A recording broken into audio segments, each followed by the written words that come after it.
Salut, c'est Mika, Linda et Eden à bord de la Désirade. On est toujours au Shetland et en plus aujourd'hui on s'est fait un petit cadeau. Maintenant que nos travaux du moteur sont terminés, on peut naviguer et la journée s'y prêtait. Donc on est parti vers le nord à 10 000 nautiques de l'Airwick. Et on s'est arrêté dans un petit mouillage super sympa, ça a vraiment des allures de Norvège, donc ça nous fait vraiment plaisir. Et là il y a des vaches, il y a des phoques. Il y a des phoques, il y a la nature, il fait super beau, c'est vraiment joli.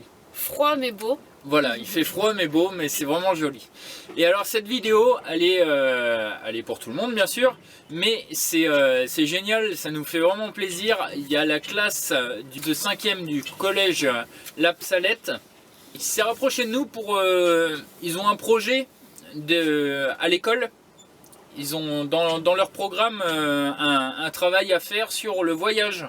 Et du coup ils ont pensé à nous et ils nous ont posé plein de questions. Donc c'est un petit FAQ pour eux. Et vous pouvez en profiter tous aussi. Hein, mais voilà. Et donc ils nous ont écrit des questions. En plus il y a des petits messages sympas. Donc on va vous les lire. On va tenter d'y répondre au plus proche possible. Et puis voilà. Donc la première question c'est Clément. Clément, bonjour. Partant de tempête, comment ça se passe? Est-ce qu'il y a de l'eau dans le carré? Est-ce que le GPS indique les rochers? Comment faites-vous pour naviguer 24 heures sur 24? Bonne journée. Par temps de tempête, comment ça se passe? On a vraiment une chance inouïe, c'est d'avoir des météos qui sont assez précises. Et ça vraiment c'est top, ça aide vraiment aux navigations. Donc nous ce qu'on estime c'est que 3 jours de météo ça reste assez fiable. Après au-delà entre 4 à 5 jours là ça commence à être un peu plus douteux et au-delà faut voir, faut quand même vérifier. Mais c'est vrai qu'on table sur 3 jours. Et après tout dépend des latitudes. Voilà. Mais c'est vrai qu'ici la météo qu'on prend, alors il y a plusieurs modèles de météo, la météo qu'on prend là sur 3 jours ici ça correspond bien. Donc déjà on tente de pas naviguer quand il y a la tempête. Après ça nous est arrivé de nous faire surprendre aussi. Donc quand c'est comme ça, le mauvais temps arrive, il faut quand même faire les choses. Donc le bateau lui il est tout fermé. Alors je sais pas ce que tu entends par carré. Nous quand on parle du carré c'est le salon à l'intérieur où on mange en fait, où il y a la table et tout. Mais j'ai entendu des gens parler du cockpit en disant que c'était le carré, parce qu'il y a une table aussi au bout du compte et on peut s'installer. Donc si tu entends par là le carré dans le cockpit, alors oui, il peut y avoir de l'eau qui rentre dedans, il y a des évacuations qui sont assez larges pour que l'eau s'évacue rapidement du cockpit. En revanche, l'intérieur du bateau, lui, est bouclé et fermé. Donc il n'y aura pas d'eau qui va rentrer dedans. Okay. Après, l'autre question... Est-ce que le GPS indique les rochers? Alors oui, il indique les rochers, comme vous pouvez voir sur le GPS. On voit bien que les rochers sont indiqués. Après, quand on navigue, on est toujours sur l'observation. Donc on voit bien à fleur d'eau quand il y a un mouvement inhabituel sur l'eau. On se dit bien qu'il y a quelque chose, soit il y a des rochers, soit c'est des rochers, ça c'est une baleine qui passe. Oui, on peut voir des choses. Oui, imaginer des choses. Donc dès qu'on voit une imperfection sur l'eau, c'est vrai que ça attire l'œil et du coup on confirme par le GPS, dire ah bah oui, bah là c'est le rocher, c'est ce rocher là, donc ça confirme bien ce que l'on voit. Voilà. Après il y a les cartes électroniques comme ça, on peut aussi s'appuyer bien sûr sur les cartes papier. On a des cartes en papier qui nous indiquent aussi, que ce soit des cartes électroniques ou des cartes en papier, il y a les rochers qui sont indiqués dessus. Ouais. De toute façon. Alors comment faites-vous pour naviguer 24/24? Alors nous, en ce qui nous concerne, la journée on est tous les 3 à peu près dehors à manœuvrer le bateau en navigation. Après, dès qu'il commence à faire nuit, il y en a un qui rentre se reposer pendant 2 heures. L'autre reste à l'extérieur. on s'appuie de talkie-walkie, donc on a chacun notre talkie-walkie. Comme ça, s'il y a un problème, on peut appeler l'autre ou réveiller en douceur quand c'est le moment du quart. Voilà, on peut chanter une petite chanson pour le réveiller en douceur et du coup, tout au long de la nuit... Alors Linda, elle dit pour le réveiller en douceur, parce que pour cette activité-là nocturne, elle est beaucoup plus forte que moi et j'ai vraiment du mal la nuit à tenir l'écart. Donc, à rester éveillé. Donc voilà, à rester éveillé pendant l'écart, c'est un boulot pour moi ça. Mais bon voilà, Linda le fait très bien aussi, donc on se relaie tous les 2 heures. Question d'Élodie et Mélodie. Alors Élodie et Mélodie, elle va être bonjour la famille, c'est mignon. Est-ce que Eden joue toute seule ou pas? Comment l'idée vous est venue d'habiter sur un bateau? Donc, alors, voilà. Élodie et Mélodie rajoutent: on trouve que vos vidéos sont très bien, on vous adore, continuez comme ça et bonne journée. Merci beaucoup les filles. Merci beaucoup, c'est gentil. Alors, en navigation, elle joue, oui, des fois elle joue toute seule ou je joue avec elle. Ouais, plus souvent toi que moi. Ouais, voilà. Après, elle regarde des films aussi en navigation. Ouais, regarde quelques films. Elle regarde des films, elle va dehors, elle pointe son nez dehors. Ça va dépendre de la navigation, de la durée de la navigation et ce qui va l'intéresser ou pas. Par exemple, c'est sûr que si on se fait suivre par des dauphins pendant 4 heures, elle va être 4 heures dehors en train d'applaudir les dauphins.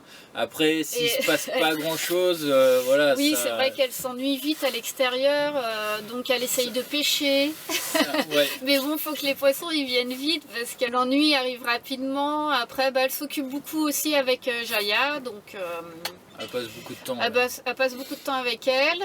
Elle a beaucoup d'imagination, donc elle a toujours plein d'histoires à raconter avec ses figurines. Ouais, c'est sûr. Alors, l'idée sur le bateau vient plutôt de Mika. moi. Ouais, plutôt de moi. Alors, ça fait très très longtemps que je souhaite habiter sur un bateau. Et Linda, ça faisait très longtemps qu'elle voulait habiter dans une cabane dans les bois et que personne ne l'embêtait. Voilà. Et du coup, quand on s'est rencontrés, c'est ce qu'on a tenté de trouver au début. Un endroit comme ça, une cabane, voilà. Une maison. Un peu excentrée, voilà, et d'essayer de vivre au maximum au plus près de la nature. C'est qu'il y a un hélicoptère qui passe en fait. Ouais. Au maximum au plus près de la nature, et en fait on n'a pas trouvé ce qu'on cherchait réellement, et du coup on s'est rabattu sur l'idée du bateau. On est tombé sur la Désirade, voilà. Et on s'est dit pourquoi pas. Mika me disait on n'est pas obligé d'aller en mer tout de suite. Le bateau était sur une rivière à Maran, sur la Sèvre niortaise. Donc du coup je me suis dit autant tenter. Et puis voir ce que ça donne. Et puis en fait ça nous a vite plu. Et l'idée, en fait, j'ai retrouvé dans le bateau l'idée de la petite maison autonome en énergie. Voilà, j'ai retrouvé ça en bateau, d'être autonome en énergie, de pouvoir se débrouiller.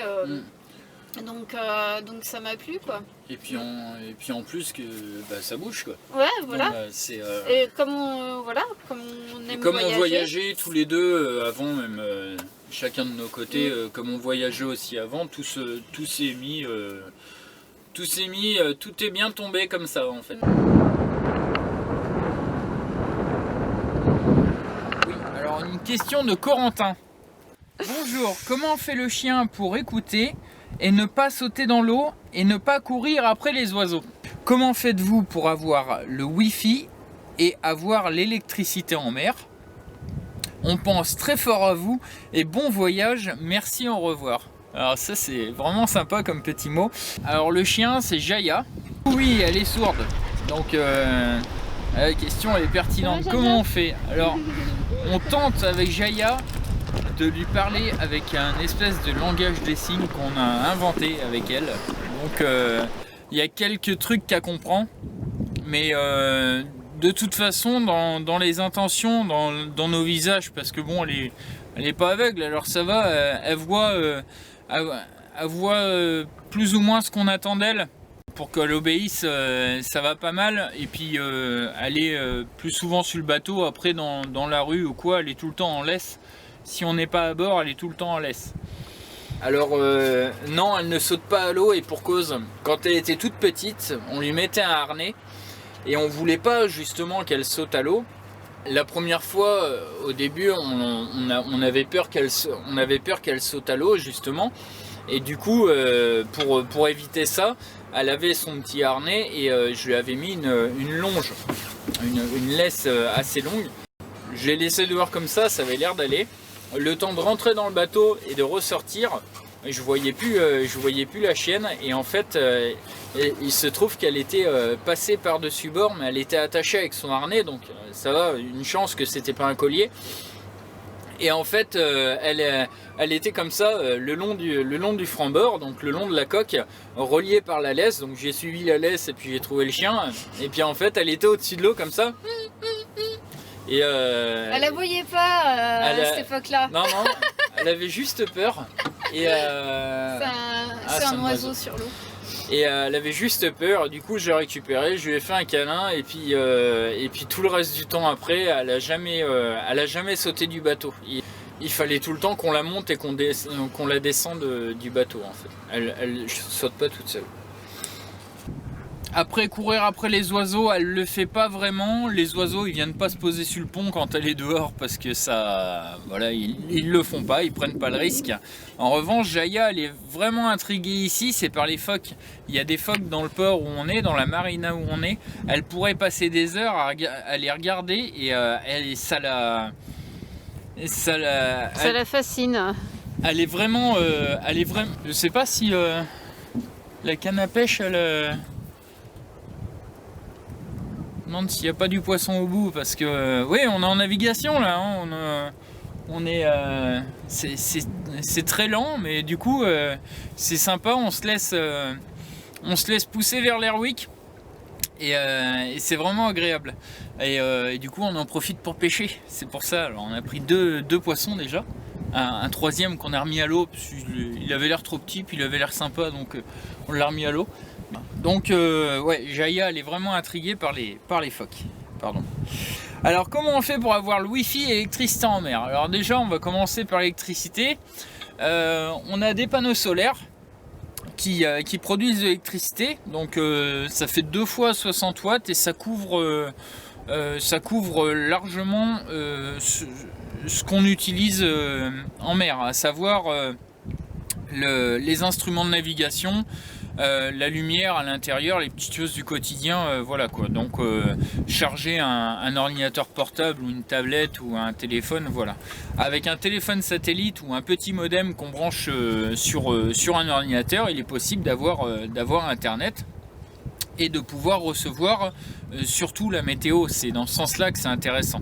Donc il y a des choses qui sont prévues pour. En revanche, ça va dépendre des navigations. C'est pas vraiment utile d'avoir une connexion satellite si on navigue qu'à la côte ou quoi. Donc c'est selon les navigations. Celui qui va traverser un océan, ça pourrait être intéressant pour lui d'avoir ce genre de truc. Au port, on a cette antenne là. C'est une antenne en fait de réception Wi-Fi. Donc dans les marinas, on a, ils proposent des connexions Wi-Fi, et du coup avec cette antenne, on a un boîtier à l'intérieur parce que le bateau est en acier, donc le signal il passe pas forcément. Alors c'est intéressant d'avoir une antenne extérieure pour avoir de internet à l'intérieur, donc c'est comme ça. Puis en plus c'est une espèce de booster, du coup le Wi-Fi marche bien à l'intérieur à la marina, donc on a ça. Il y a Bastien qui nous écrit aussi: bonjour, j'espère que vous allez bien. Alors oui, ça va très bien, merci beaucoup. Comment avez-vous fait pour traverser l'Écosse en bateau? Comment faites-vous pour faire les courses? Bon courage à vous. Alors c'est sympa parce que c'est des questions pratiques aussi. Alors pour traverser l'Écosse en bateau, alors c'est comme tu le vois sur la carte. il existe le canal calédonien. Et en fait, le canal calédonien traverse de Fort William jusqu'à Inverness. C'est un canal qui passe par 3 lochs, dont le Loch Ness. C'est quand même bien fait. Il y a les marches de Neptune où là il y a un dénivelé, je ne sais plus combien il fait. Je crois que c'est 20 mètres à vérifier. Et c'est vrai que c'est super impressionnant comme ingénierie en fait. C'est par là qu'on traverse l'Écosse. Et alors comment faites-vous pour faire les courses? Alors figure-toi que cette année on s'est offert avec Linda une charrette pour l'accrocher derrière le vélo. Et ce qui fait que on peut prendre beaucoup plus de courses quand on y va et la charrette est pas mal. Et du coup on arrive à la traîner avec le vélo et ça marche bien.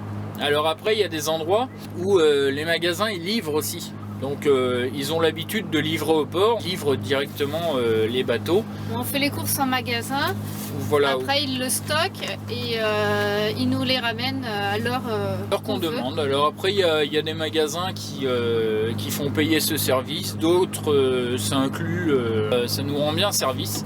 Et donc voilà, c'est comme ça que ça se passe. Alors, Arthur, il a plusieurs... J'ai une deuxième question. Est-ce que le chien arrive à obéir? Alors c'est marrant, cette question elle revient aussi. Alors on tente de la faire obéir avec des gestes, avec voilà, avec des signes. Donc ça c'est assis par exemple. Alors quand je me mets devant elle et je fais ça, elle s'assoit. Quand on tape sur notre cuisse, c'est-à-dire viens. Quand je fais comme ça, c'est elle va à son panier. Des petites choses quoi, c'est assez restreint comme communication. Comme communication, oui. C'est vrai qu'avec Jaïa, on a un peu du mal à communiquer avec elle parce que... Voilà, mais bon, elle apprécie toujours les caresses et les câlins, ça, elle comprend ce que c'est et elle aime bien ça. Voilà, donc... non, au niveau de l'obéissance, ça va, puis on la sollicite pas trop, dans le sens où à l'extérieur, on lui met, on la balade en laisse, on la laisse pas sans laisse à l'extérieur. Après sur le pont du bateau, elle ne saute pas à l'eau.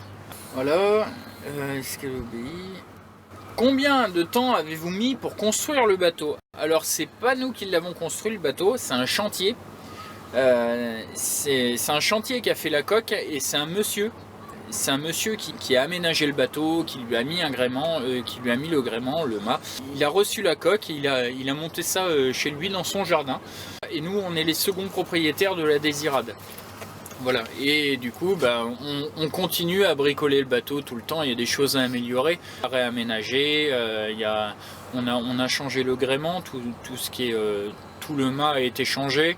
Il y a beaucoup de travaux qui ont été faits à l'intérieur, à l'extérieur aussi sur la coque. C'est des travaux d'entretien qui se font souvent, mais en effet, nous on n'a pas construit le bateau. Oui. Et enfin, dernière question de Arthur. Eden a-t-elle l'habitude du bateau?